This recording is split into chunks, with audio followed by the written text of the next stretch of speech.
Hey everybody, Ryan here at eTrailer. Today on our 2014 Ford Fiesta, we're going to be taking a look at and showing you how to install the Roadmaster automatic battery disconnect. So there's going to be a total of 5 main components that needed to flat tow your Fiesta down the road. The first one's going to be your base plate.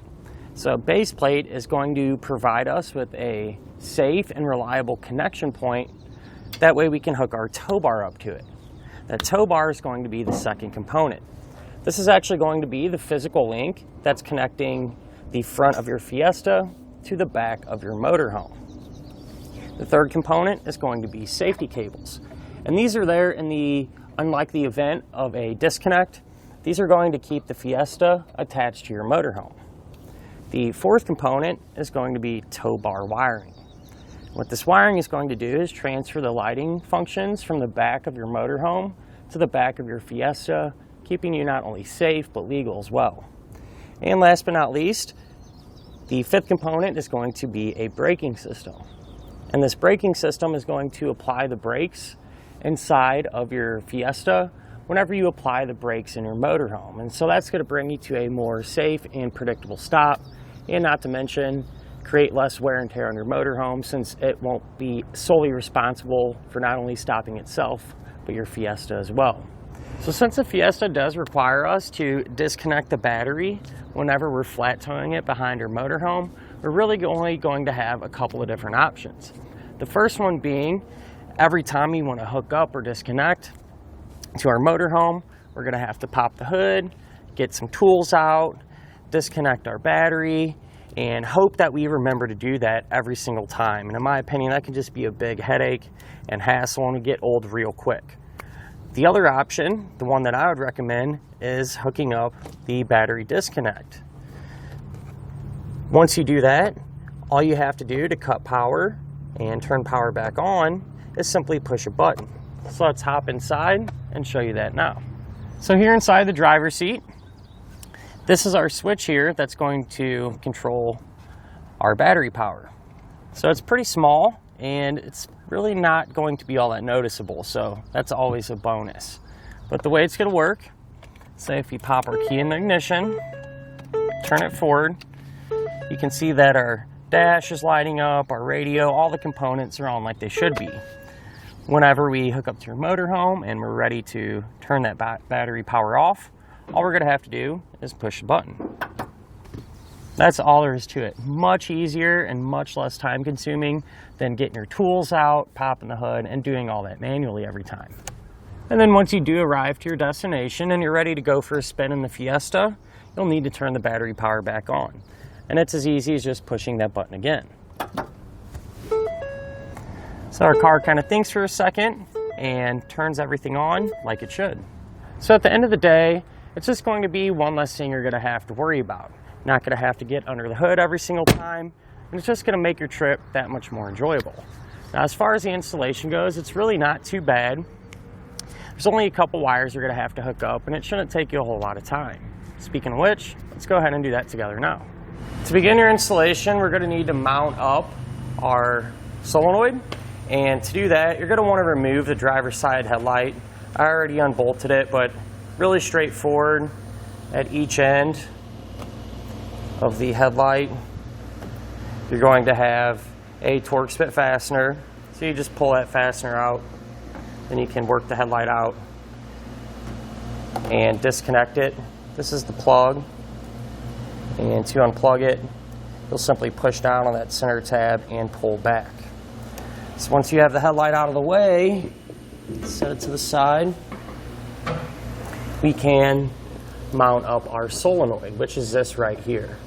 So pretty straightforward. It comes included with some self-tapping screws, and you're just going to take one screw on each end of the solenoid and screw it into the body of our vehicle. And that gives us a great place where it's nice and tight and out of the way. From there, we can hook up our white wire. So this is going to get grounded to the body of the vehicle.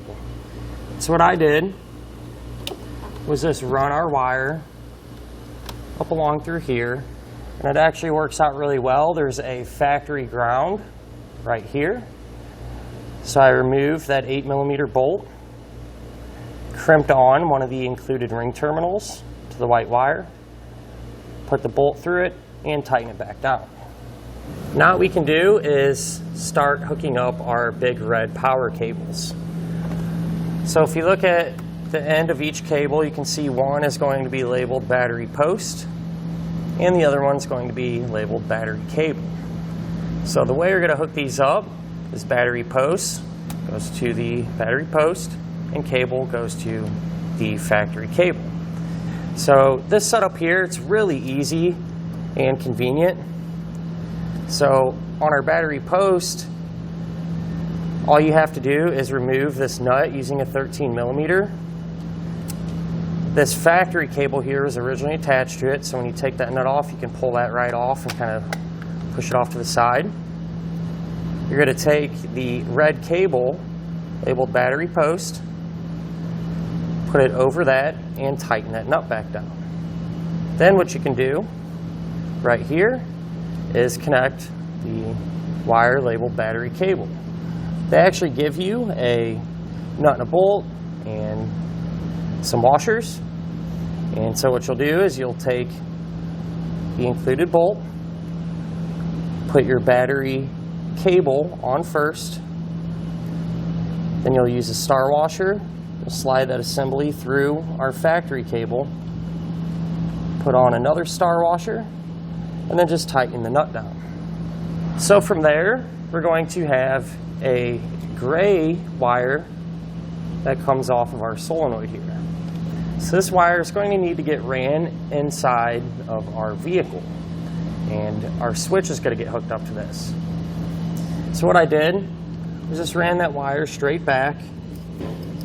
You can see it right here, and it's a little tricky to see from the outside here, but there's actually a grommet that you can just push the wire through. So now that you kind of have an idea, at least of the location out here, let's go ahead and move underneath the driver's side dashboard and have a better look at that grommet and where that wire comes through.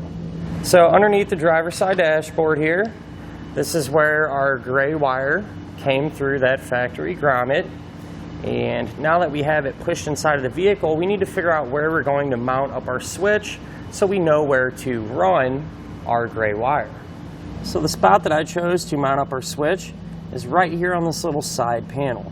So there's no special fasteners or anything holding it in place. To get it removed, you can kind of just get your hands behind it and it'll pop off. That's the clips that hold it in. But I had to do a couple things here. So to mount up your switch, you're just going to need to drill into the plastic a hole about the same size as that switch. Push the switch through, and it comes included with this little lock nut here. So you just thread that on to keep the switch secure. Now, if we kind of look up here, this is where our panel clips into. This was actually solid plastic, and so we didn't really have a great area to push our wire through and get it hooked up. So what I've done, there's nothing behind here. So what I've done was just used a drill and created an opening there for our wire to pass through. So pretty straightforward. Where our wire came out underneath the dash, you just bring it straight up and out through the opening that you made, and you're going to connect it to your switch. So on the back of the switch, there's two terminals. You're going to loosen up the Phillips head screws on them, strip each wire back, push the wire in, and just tighten down those set screws. Now, it doesn't matter which terminal you hook up the wires to, so it's not specific. You can take the black wire, put it on any terminal, and the red wire. As long as they're both hooked up, you'll be in good shape. So now I went ahead and used the included wire loom and zip ties just to kind of help clean up our install look. And after I got that done, you're just going to take the included fuse, put that into the fuse holder, so it just pushes right in, and close up that cap. And now we should be able to go push our switch and make sure everything is functioning properly. Put your key in the ignition, just turn it forward as far as you can without starting it. You can see our gauges light up and everything else, so we know we have power. Now if we push our button, the solenoid will click and it'll cut off all the power to our vehicle. So we're not able to start it, turn on any of the lights, anything like that. So we know it turned it off correctly. We'll turn it on just to be safe. Push our button, everything comes right back on like it should. And that'll finish up our look at and our installation of the Roadmaster automatic battery disconnect on our 2014 Ford Fiesta.